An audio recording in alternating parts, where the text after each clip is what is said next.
It is the summer of 1940, and all eyes are on the skies above the English Channel, where the most important air battle in history is about to take place.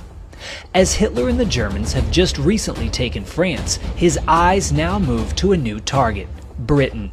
The upcoming invasion, Operation Sea Lion, is being planned, but all of the German commanders are aware of the fact that before any landings can be made, one last obstacle must fall: the Royal Air Force.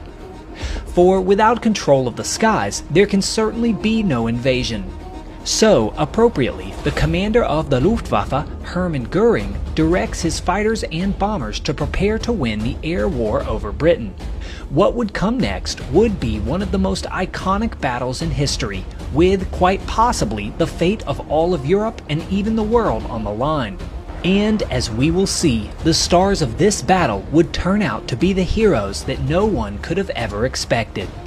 A group of reckless, under-equipped, and undervalued fighter pilots whose contributions, without a doubt, turned the tide in the war and changed history forever. Hitler stormed forward into Poland and famously would take the entire country in a matter of weeks.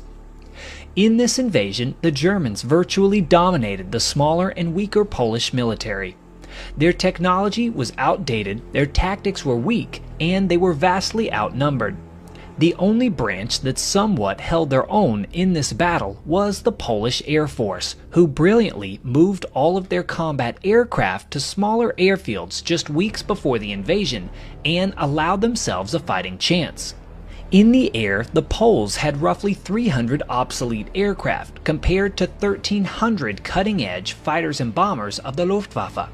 The primary fighter aircraft that the Germans were flying during this time was the Messerschmitt Bf-109, unquestionably the most advanced fighter in the world.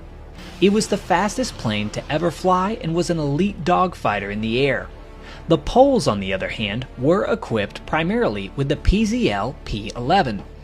The P-11 was actually also widely considered the best aircraft in the world at the time of its conception and first flight. But that was 5 years earlier, in 1934. And with the pace of aircraft development in the late 1930s, it might as well have been from a different century. By the time Poland was attacked in September of 1939, the P-11 was completely outclassed. Having fixed landing gear, a high-mounted wing, and a top speed of 390 kilometers per hour, it was no match for the new Messerschmitts. But miraculously, despite this, Polish pilots flying these vintage fighters shot down more than 100